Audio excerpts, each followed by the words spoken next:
Lakad-lakad tayo dito guys sa may palayan. So ito yung view. Yung iba nakapag-ani na sila. Ayan.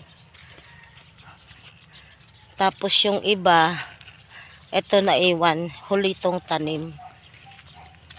Sa lawak ng palayan dito. Ayan yung iba nakapag-ani na. Afternoon view. So yun yung baryo namin guys.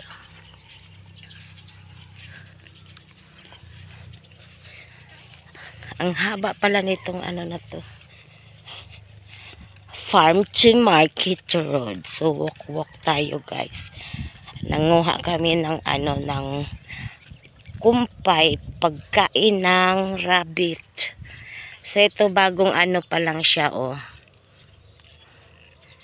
bagong bunga pa lang ng ng palay. So yun yung highway, and then yun na yung baryo. Ayun, may nagsulpot doon guys. Sulpot. Baga pagkatapos nilang anihin, ilagay sa sa machine. Para ma-separate yung bunga at saka yung yan, mga dahon-dahon. Kito lang konti lang, ay maliit pa yung bunga niya. So ito, katatapos lang nito mag-ani guys. Ayan. Tapos hinakot na nila, yun na yung yun na yung gabundok doon na na dayami. Tapos ito, mga huling tanim. So hindi sila sabay-sabay.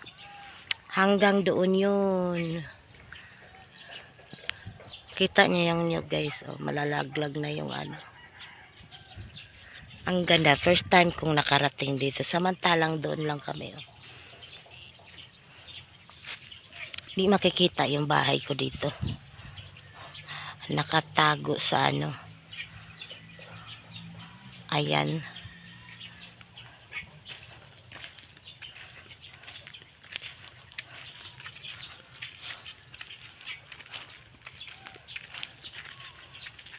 Ganda.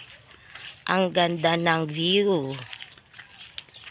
So umulan saglit kanina.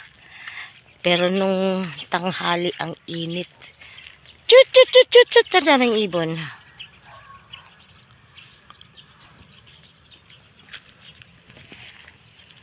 Tut.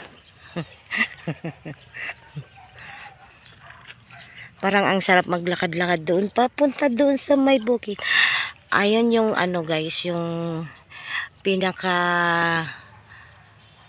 mountain na yun. Yun yung Mount Mayapay ng Butuan. So kitang-kita dito. Ay siya. So yun yung pinakamataas na mountain sa Agusan del Norte yata. I'm not sure. So, parang siya yon, Mount Mayapay. Ayan.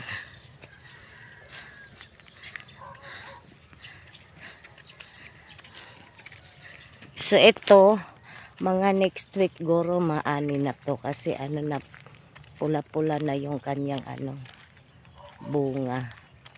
Ang lusog ng ang lusog ng bunga niya. Kaya lang ang daming sagbot. Okay.